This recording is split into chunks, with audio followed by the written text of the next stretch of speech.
Hello everyone, welcome to our channel Study with PCMT.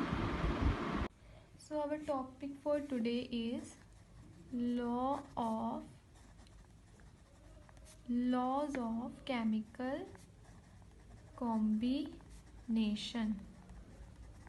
So there are 5 laws in chemistry which determine how the element is combined to form compounds. मतलब कि हमारी chemistry में 5 ऐसे important laws हैं जो कि ये determine करते हैं कि एलिमेंट्स कैसे कंबाइन करके कंपाउंड्स को फॉर्म करते हैं. सो फर्स्ट लॉ है हमारे पास, वो कौन सा है? Law of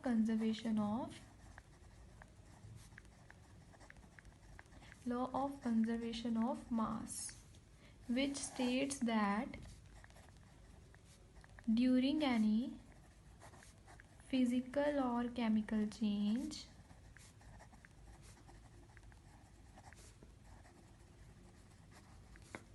the total mass of the reactants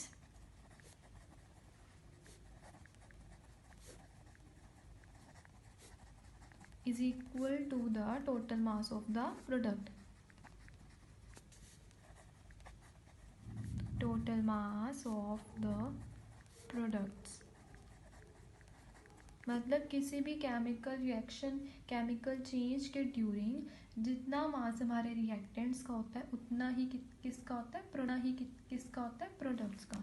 example ले लो कार्बन डाइऑक्साइड की. C+O2 give rise to CO2. Carbon का मास हमारे पास क्या होता है? 12. ऑक्सीजन का 16. Here we have 2 oxygen, 16 into 2. Carbon dioxide का टोटल हमारे पास होता है 44 मास. तो यहाँ पे भी अगर हम टोटल कर लें 12 + 16 into 2 32, 44, which means that sum of mass of reactant is equal to sum of mass of products.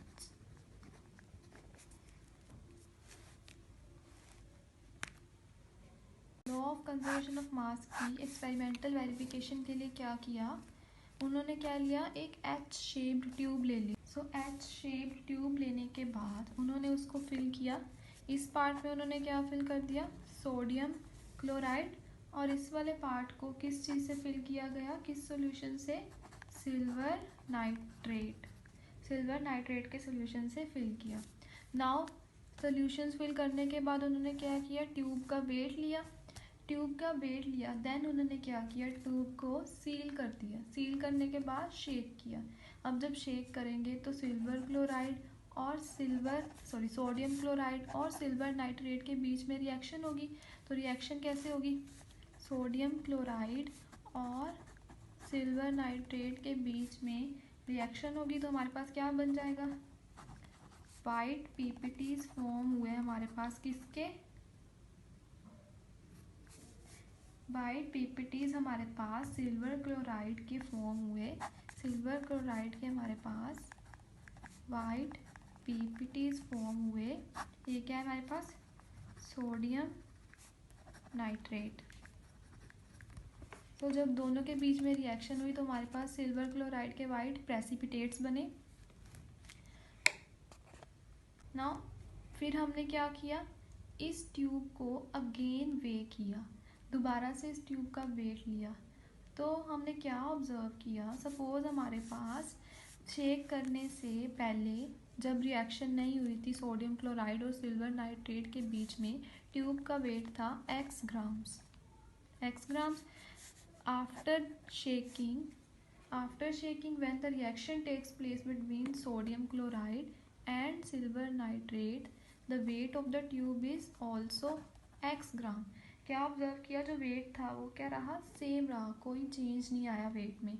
But now days जो ये लॉ है ये बहुत सी रिएक्शंस के लिए वैलिड नहीं है.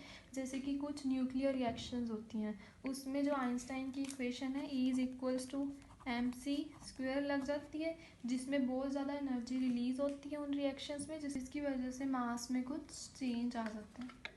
Now here we have a numerical related to law of conservation of mass, which is if sodium bicarbonate are added to 15.5 18.0 gram of acetic acid solution, the residue is found to weigh 18.0 gram. What is the mass of CO2 released in the reaction? So इसको solve करने के लिए सबसे पहले तो हम लिखते हैं कि हमारे पास रिएक्टेंट्स क्या क्या दिए हुए हैं. सोडियम बाइकार्बोनेट और किसके बीच में रिएक्शन हो रही है? एसिटिक एसिड के बीच में. तो सोडियम बाइकार्बोनेट की उन्होंने क्या बोला है? 6.3 ग्राम. Acetic acid 15.0 gram. तो हमारे पास जब ये रिएक्ट करेंगे तो क्या बन जाएगा? CH3COONA sodium acetate plus water plus carbon dioxide. Now the residue is found two way. जो रेसिड्यू बना, ये पूरा जो हमारे पास बचा, उसका वे उन्होंने दिया हुआ 18.0 ग्राम. और जो वो बोल रहे हैं कार्बन डाइऑक्साइड का मास, आपने जो रिलीज हुए कार्बन डाइऑक्साइड उसका मास फाइंड आउट करो. नाउ हमने पढ़ा law of conservation of mass में that sum of total mass of reactants is equals to sum of total mass of products. Now carbon dioxide का नहीं given, हम इसका x ग्राम select कर सकते हैं, राइट. तो सबसे पहले तो निकाल लो सम ऑफ मास ऑफ रिएक्टेंट्स. क्या आ जाएगा हमारे पास? रिएक्टेंट्स कौन कौन से हैं? Sodium bicarbonate and acetic acid, ये दो हैं.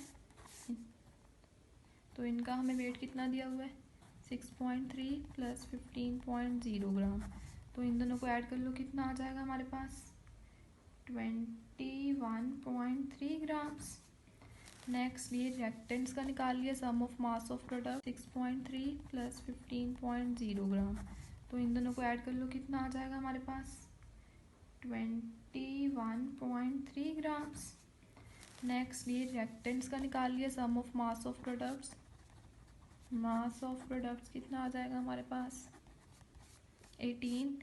कार्बन डाइऑक्साइड का हमने एक्स सेलेक्ट किया ना, तो सोडियम एसीटेट का प्लस कार्बन डाइऑक्साइड का कर लेंगे. तो कितना आ गया हमारे पास? 18.0 plus x gram.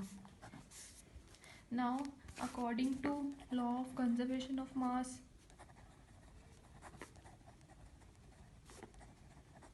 Conservation of mass के अकॉर्डिंग हमें पता है mass of reactants is equals to mass of products. तो मास ऑफ रिएक्टेंट्स और प्रोडक्ट्स निकाला, दोनों को इक्वेट कर लो. 21.3 gram is equals to 18.0 plus x. So इस इक्वेशन को सोल्व कर लो. x इज इक्वल्स टू क्या आ जाएगा? 21.3 minus 18.0 which is equals to 3.3 gram. So x आ गया हमारे पास 3.3 ग्राम.